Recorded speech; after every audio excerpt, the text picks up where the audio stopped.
السلام علیکم ninth class. آج ہم سبق ہجرت نبوی صلی اللہ علیہ وسلم کے آخری پیراگراف کی تشریح پڑھیں گے۔ اقتباس یہ ہے: تشریف آوری کی خبر یہاں سے لے کر تکبیر کی آواز سے گونج اٹھا۔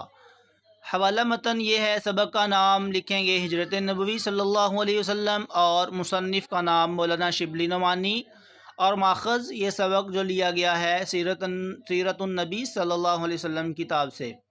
مشکل الفاظ کے معنی: تشریف آوری کہتے ہیں آنا، فخر ناز کو بولتے ہیں، ہمتن چشم انتظار مکمل توجہ سے انتظار کرنا، تڑکے مطلب صبح سویرے، حسرت ناکام خواہش، قرائن کہتے ہیں آثار یا نشانیوں کو۔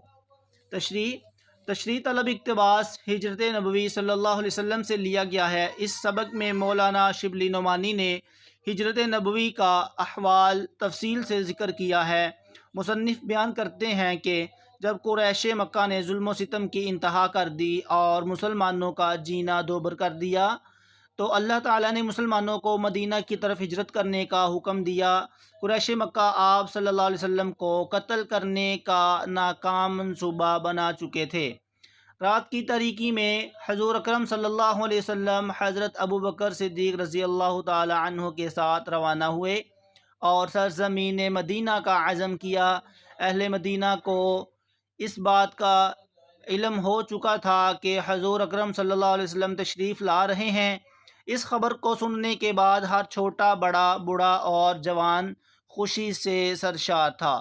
مکہ سے مدینہ جانے والے مسلمان بھی اور مدینہ میں اسلام قبول کرنے والے نئے مسلمان بھی بڑی شدت کے ساتھ اپنے محبوب صلی اللہ علیہ وسلم کا انتظار کر رہے تھے۔ بڑوں کا جذبہ دیکھ کر بچے بھی پرجوش ہو گئے تھے۔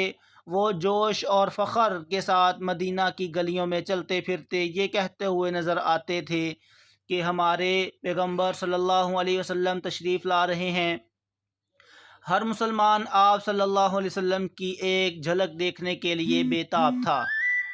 مدینہ منورہ آپ صلی اللہ علیہ وسلم کا ننھیال تھا، اس لیے بھی لوگ بے تابی سے انتظار کر رہے تھے۔ ان کے شوق کے انتظار کا یہ عالم تھا کہ وہ صبح سویرے اپنے گھروں سے نکلتے اور تمام کام کاج چھوڑ کر مکہ سے مدینہ آنے والے راستے پر کھڑے ہو جاتے تاکہ جوں ہی حضور اکرم صلی اللہ علیہ وسلم نظر آئیں تو ان کا والہانہ اور شایان شان استقبال کیا جائے۔ وہ سارا دن انتظار کرتے رہتے اور جب شام ہوتی تو واپس آ جاتے۔ ان کے دل میں یہ حسرت رہتی کہ آج ہم سرور کائنات صلی اللہ علیہ وسلم کا استقبال نہیں کر سکے۔ ایک دن جب اہل مدینہ انتظار کرنے کے بعد اپنے گھروں کو واپس جا چکے تھے تو ایک یہودی نے قلعے سے دیکھا اور آثار و قرائن سے پہچانتے ہوئے کہا کہ اے اہل عرب، تمہارا انتظار ختم ہوا۔ جس ہستی کا تم انتظار کر رہے تھے وہ تشریف لے آئے ہیں۔ اس خبر کے سنتے ہی اہل مدینہ میں خوشی کی لہر دوڑ گئی۔ انصار کی لڑکیوں نے ان اشعار کے ساتھ حضور اکرم صلی اللہ علیہ وسلم کا استقبال کیا: طلع البدر علینا من ثنیات الوداع وجب الشکر علینا ما دعا للہ داع۔ ترجمہ: وداع کی گھاٹیوں سے ہم پر ایک چاند طلوع ہوا، ہم پر خدا کا شکر کرنا واجب ہو چکا ہے کہ ہمیں خدا کی طرف بلانے والا ایک داعی آ چکا ہے۔